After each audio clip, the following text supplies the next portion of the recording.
Every kid played it and everybody loved it. That was the only thing a kid had to do, was to play baseball. And you played it, if you were a little kid going to school, you played it from early morning to dusk. And you never get tired playing baseball. Well, I've seen playoff games when you would have to walk a half a mile to get to the game. Parked on both sides of the road.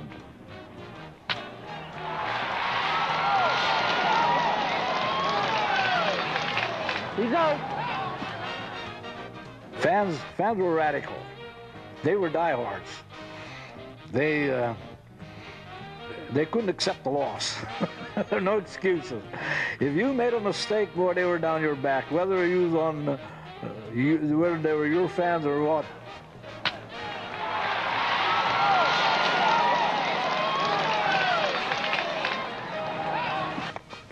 Even the ladies come out there in left field in Jamestown on Sunday afternoon, and they sat under what we called the big tree. And that was like a little Sunday afternoon get-together for these ladies, and they were all foreign ladies from Czechoslovakia, from Poland, from Hungary, Austria, Hungary. They just sat, there was a social thing for them. It's amazing what we did, because the work was hard in the mine, but it seemed when you came out that playing ball was relaxed. And you had to go full effort to play the game, because the other teams were playing, you know, you play to win. We didn't seem to mind it at all. After the game was over, we used to wind up at the gas station, playing the game all over again, get home around 10 o'clock, then you was up at 5:30 in the morning and go to work again.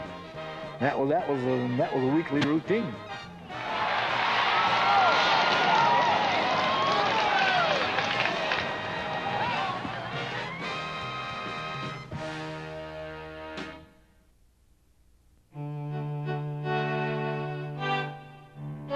Cambria County was built on coal, on the generations of Eastern and Southern European migrants who came here at the turn of the century, who worked in the mines and fashioned a community on their own.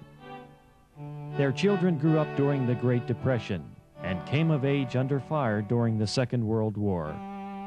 They knew how tough life could be, but their lives were more than drudgery and pain. There was joy, too. And in the coal mining towns of the region, that exuberance for life could be found on the ball field. There's not much coal mined here anymore. Soon the generation that dug the coal that powered American industry, fought from Coral Sea to Normandy, and came back from the war to play baseball will be gone. This is the story of the Cambria County Industrial League and what baseball meant to the people of the coal fields. It was a rallying point. It was something to be loyal to, something to take pride in. It raised community spirit. Coal mining dominated Cambria County, and the prospect of a job in the mines drew thousands of migrants to the region. The coal they dug stoked railroad locomotives, heated homes, and fueled a growing steel industry. Despite the promise of steady work and a good life, it didn't always turn out that way. 1927, I was in the first grade in the Salmon School up the line here where Cooney has his coal company. They wanted to organize a union. And the company brought these coal and iron police on these big horses.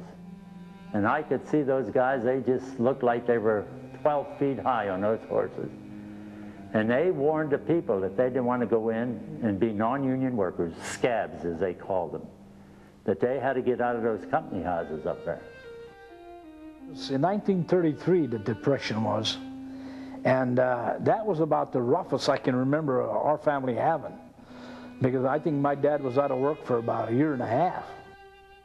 I think they sacrificed for us, and I think they set us a wonderful example, to be honest, to have a good work ethic, give your employer a day's work for a day's pay. That's what they're trying to instill in us, because they didn't have that. You know, they were being used by the company officials and everything. There was still considerable hostility toward the foreign-born, who with their children made up a majority of the population in many of the nation's urban and industrial centers. That hostility often turned ugly. The ethnic people were deathly afraid of the Klan. And I know when we were small, if they were coming into town to demonstrate, our parents would herd us in the house and we wouldn't be allowed out of the house because that's the way they felt about it, that they were afraid. Life wasn't all that much better for the second generation at first. Work was hard, dirty, and dangerous. We were black. We were dead black. I think I can remember we got 89 cents a ton. That had to be clean coal, no rock involved at all. And that was hand-loaded. The work itself wouldn't have been hard if you could work with a normal stance. For instance, you have to kneel to shovel. And sometimes you could stand and shovel, but not all the time. It all depends. They were always worried. You know, you never knew what was going to happen in the mines. You know, the safety wasn't as great then it is now. You know, you have fatalities in the mine, but they're few and far between right now. It was dangerous, no question about it. If somebody was hurt bad, say the day before, then you wasn't too keen on going back in, but you knew you had to because that was your living. But then eventually you even got used to that. In 1922, 79 men died in an accident at the Spangler mine. A generation later, disaster struck the Sonman mine. Every miner knew it could just as easily have been him. In July of 15th, 1940, we had the big explosion right up the line here at this mine. 63 men lost their lives. But no matter how tough and how desperate their lives became, there were moments when the drudgery disappeared. It was entertainment and a good exercise, and everyone just loved to play ball. Like I said, there wasn't much more you could do. You didn't have many cars. You know, you walked where you went. It was the thing to do. I mean, we would, the kids that were teenagers, we would roll over the handsome guys on the team. My heartthrob was Mike Gagin. It was a social thing for them. Yeah, they walked miles and miles. You know, we had people here that had no transportation. If Jamestown or Bents Creek was playing Lily, they walked up the railroad track, up the main line, which is a no-no. Everybody had their favorite players, and there was a lot of cheering going on. It was just a regular entertainment, and I think people got into, you know, they backed their teams more even than the people watching the major league games. It wasn't a business here. It was a way of life. It was something that was important to everybody. Baseball boomed in the region after World War I, when steel mills in Johnstown, the Pennsylvania Railroad in Altoona, and mining companies in Cambria, Somerset, and Indiana counties formed industrial leagues for their workers. During the 1920s, the foreign-born still encountered discrimination at work and were treated like second-class Americans, even if they had become citizens. For their children, baseball offered a way into the mainstream of American society. And it could be played for next to nothing. Oh yes, I felt I was American all the way as far as that goes. We managed baseball regardless of what we used. We used anything from bottle tops. We made our own balls. We'd get a wrap cord on around a little ball and then tape it up with friction tape. And we played ball with bats made out of pick handles, motor poles, and breaky clubs, and anything you could think of. There was about 6 or 7 kids in the neighborhood. And of course we had a ball team in Carrolltown. And us kids used to go up there, and every time a ball player from this big team, you know, the big team we called it, would hit one down over the hill, we'd go pick up that ball and run like hell. Keep it. And of course they would give us, if they broke a bat, they would give us the bat. Of course we'd have to tape it up, you know, and use it. One of the best things you could find if Penn Central linemen would throw you a roll of tape.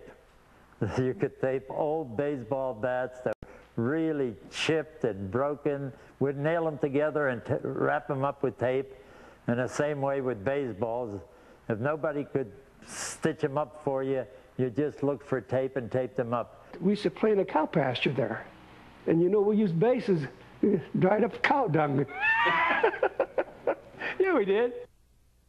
To their parents, baseball was a foreign game, but one that many came to appreciate through their children. My dad always watched the ball games. He came from Poland, but he was interested in baseball. He used to come up here and always watch the games. He'd sit in the bleachers and watch them. Everybody was involved. I mean, you'd hear some cheering in Polish, you know. These old men would get together, and it was really funny, and they wanted to have an old-timers game, but they had no knowledge of baseball coming from Poland, but they were avid fans. They were true to their teams, and I'll tell you, I'm glad that I grew up in that era because it's something that I'll never forget. Sports has a way of doing that for a community. It pulls people together, and it gives them a common interest and a common bond, and I think that's what's really important about sports. As the boys of the coalfields looked for bona fide American heroes, they found one on the sandlots of Nantiglow, Pennsylvania. Rip Collins grew up on Industrial League diamonds in the 1920s. He got his nickname Rip when a ball he hit stuck to a nail on a fence, ripping the cover off. When he was 14, Rip played alongside his father on an Industrial League team. One of the first area players to reach the majors, Collins starred for the St. Louis Cardinals as the first baseman for their Gas House Gang, winners of the 1931 and 1934 World Series. Collins tied for the National League home run title with 35 during the 1934 season and came in second with 128 runs batted in. I can tell you that he was married to a Portage girl, and he'd come to visit his in-laws. And I remember he had his flashy Oldsmobile, and you remember the gear sticks were on the floor and everything like that. And he had a beautiful ball on top of that gear shift, and it had these little stones set in there, and it had on there Rip Collins. And all of us kids wanted to see that thing, Rip Collins, you know. That was something for us. That was a treat. Charlie Mitro, Billy Hunter, and Bill Tremmel followed in Collins' footsteps, graduating from Nantiglow, Culver, and Lilly to the major leagues. Others played minor league ball or turned down offers because they preferred the industrial leagues. Some figured they could make more money working in the mines than in the lower levels of the minor leagues and still play ball in the industrial leagues, and they wouldn't have to leave family and friends behind. But the man most remembered in Cambria County wasn't a ball player, he was an umpire, Augie Donatelli. Augie was shot down and he was in a German prison camp till the war was over. And when he came home, then he went to McGowan's school in Florida, started in the D-League, and he really moved up fast. Next thing you know, Augie's in the National League. And the thing about that is he never changed. You could meet Augie when he was in Pittsburgh. He would come home, you know, his home was in Evansburg at that time. He lived up on Belmont Street. And he always had time to talk with you, you know. If I had a problem, I'd go to Augie and he would tell me what he thought would be the proper way to handle the thing, you know. And if there was a slide in at home, he was on his hands and knees, and his eyes was on the ball and the play. But right there is what counts in umpiring, the heart. Donatelli was honored as the outstanding Major League umpire of 1972. This will give you an idea as to what Augie was like. They had the luggage and all the gifts they were going to give Augie out at home plate, and Bob Prince was out there, and he come out and spoke about Augie, and finally he called Augie out and he said, "Here he is, folks, Augie Donatelli from Johnstown." First thing Augie said when he took the microphone was, "Thank you, Bob, but I want to tell you one thing, I'm not from Johnstown. And my hometown is a little town by the name of Bakerton." And boy, you know, that's the kind of guy Augie was, you know. Despite the mixed reception immigrants faced, their children had no doubt about what to do during the war. Miners dug record amounts of coal, bought war bonds, and enlisted even though they could have avoided the military by staying in the mine jobs considered essential to the war effort. When the war was over, most of the men went back to work in the mines, Before long, they were also back on the ball field as the company and the union formed the Cambria County Industrial League. I think the best education I ever got was the amount of time I put in the service. I really, outside of my 8th grade teacher, I think that my best teacher was World War II. Although it was the hard way, but I learned to live with other people, and I experienced other people's nationalities and their form of life.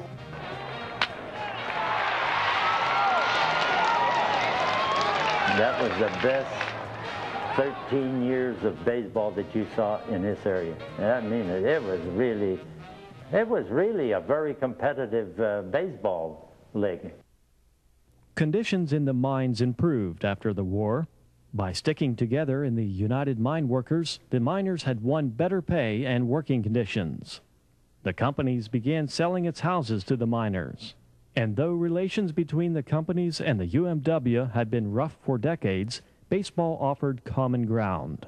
I think in their best interest, it would be if they could provide a little bit of entertainment for the families, and also I think it made the families better workers too. So I think they had a good point going with their way. But the relation between the coal companies and people in those days were really close. We had the president of our local. He actually was a president of our club. It was a Men's Creek Baseball Club, and we used to go and contact the coal company about support. Each springtime you had to renew your contract more or less, and the union was involved pretty good with this year. They worked pretty good. The union and the companies worked pretty good as far as recreation was concerned. The coal companies backed most of the league's teams, providing uniforms and equipment, paying league fees, and often building and maintaining ball fields. But the miners helped too, contributing 10 to 45 cents from each pay to cover costs. Each man donated money. He donated, I remember years back when I was younger, it was 10 cents a pay, and then later on it became 15 cents a pay, and that's how the team was supported. Although the companies, they would build the dugouts and the backstops and stuff, and they'd pay for the men to come up here and drag the field for them and so forth. You know, if a manager come up and said, well, we have to do this year, we need that, you know, they'd go to the union meeting, and a good baseball fan would stand up and say, hey, I make a motion, we take X money out of each paycheck, and they'd vote on it. Everyone in favor stand up, and the whole union hall stood up.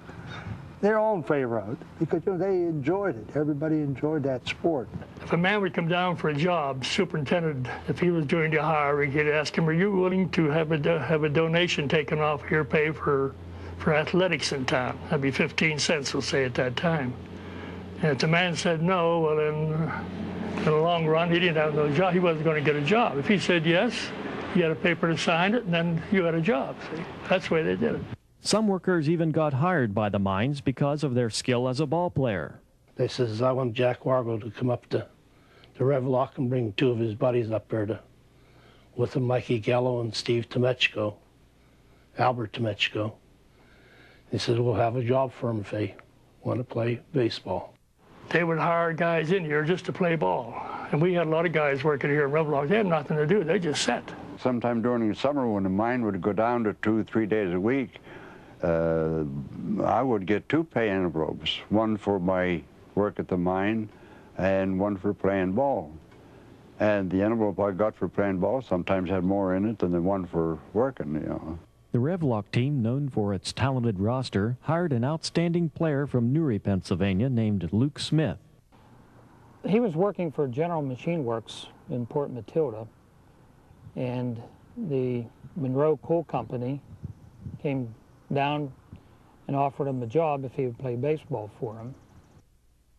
Luke, who's seen in the background here, was given a job outside the mine in the electric power division. I knew of times where he would get a whole shift that'd tell him, you know, he had a good ball game and he wouldn't have to come to work. The miners worked and played under the watchful eye of the coal companies, and in some cases they lived in company houses and shopped exclusively at the company store. The miners frequently had their purchases taken directly out of their pay. Often their entire earnings would end up at the company store. Then a law was passed that required that minors receive at least $1 per pay after purchases at the company store. Things changed after World War II when the mines began selling the company houses to the families that lived in them, usually for between $600 and $800. During the late 1940s and early 1950s, the league flourished. Teams played 3 times a week as well as on holidays. The competition was rough. You had to beat a man out for a position. It wasn't the idea that they coached you to play ball. If you didn't want to play, they didn't care, because they had all kind of people that wanted to play ball. You would come down here for Saturday, back in the 40s, for a Saturday or a Sunday baseball game, and you couldn't get a seat in the bleachers down here. The town practically closed down. And there was a lot of money bet on the games. And the crowds at Bench Creek, it is hard to believe that many people would walk up there to watch a game. Well, what else could you do? There was no television back then, and they loved to go to the ball games. There was a lot of community involvement, and it was the place to visit everybody because everybody was there. I mean, the guys tended to be friends with the other players, and so the wives knew each other and the families knew each other, and it was just a great place to get together. It seems that Sunday was the biggest crowd. But on Sunday, nobody worked on Sundays in those days. Stores were closed. There was no such thing as stores being open, so that was your pastime. Sunday, you used to get some big crowds. We used to, from third base clear around to first base. Maybe they'd be standing as high as 5, 6 deep. I know in Bents Creek, we'd pass a hat around, and if you gave a quarter, you got a little tag. You could put on your sleeve or your cap that you was a booster. You went to church on Sunday, and if you had a ball game that you were traveling out of town, you had to make the 8 o'clock mass, because 10:30 mass wouldn't do you any good, because you didn't have enough time to come home and change into uniform and get on a truck. Like Bents Creek, we went in automobiles, but Jamestown P&A, they hired a truck, and they went on a truck to these games. Although these weekend and twilight games were anticipated all week long, the highlights of the season came when a barnstorming team like the Homestead Grays or the House of David arrived to play a team from the minefields. They'd get in boats and they'd go out in the infield part of the baseball diamond, and they'd let on, you know, that they were rowing the boats. They were good. They made the people laugh, I'll tell you that. We were just thrilled to see a team come up from way down around Pittsburgh, you know, coming to the little town of Portage to play a team from Altoona, you know. We were just so excited to see these baseball players. During the 1950s, the coal mining industry began to decline in Cambria County. Television and the automobile began to change sport. Sandlot baseball was a casualty. When the league broke up, it was sad.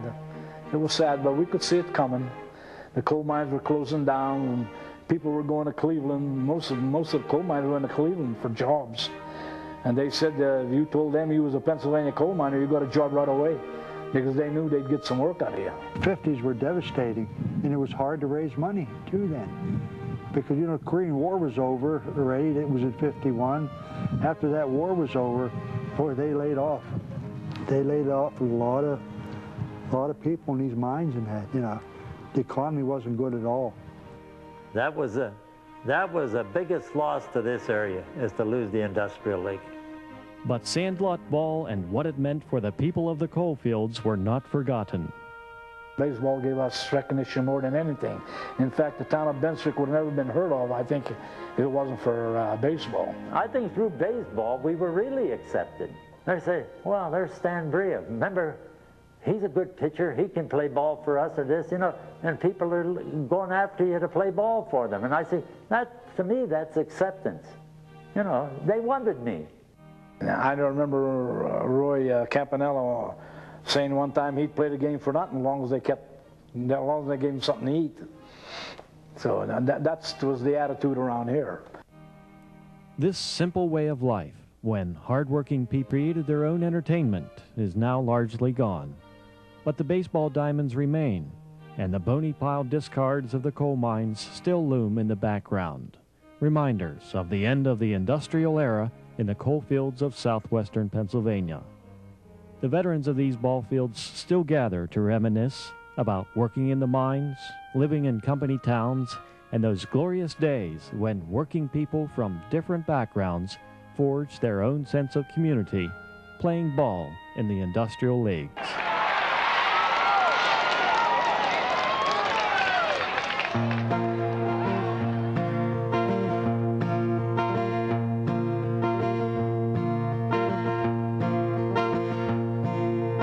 I remember playing ball, using a broomstick for a bat.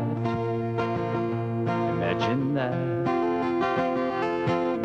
The pickup games that I recall, we'd knock the cover off that ball and mend it up with old black tape.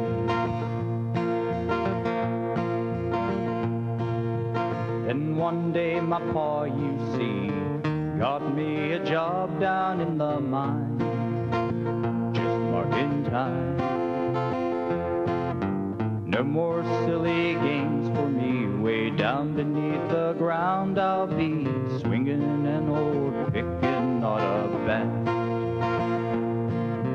I'm no Babe Ruth, you see, only in my fantasy. Now there's only coal dust on my glove. Walking alone, I find myself in yesterday.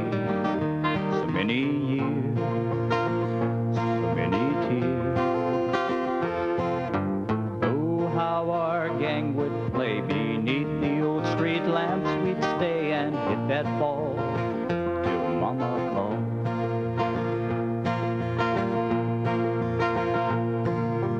Working all month for not much pay, just seems like I'm working my whole life away, day after day. I place my pick back on the rack and brush the coal dust off my back. I'm rounding third and heading for home. I'm no Babe Ruth, you see, only in my fantasy. Now there's only coal dust on my glove. Every morning my mama wakes me, coffee brewing and pancakes on the stove. Hurry down the road. In my dreams the umpire's calling, box seats the crowds a hollering, just to see me at bat.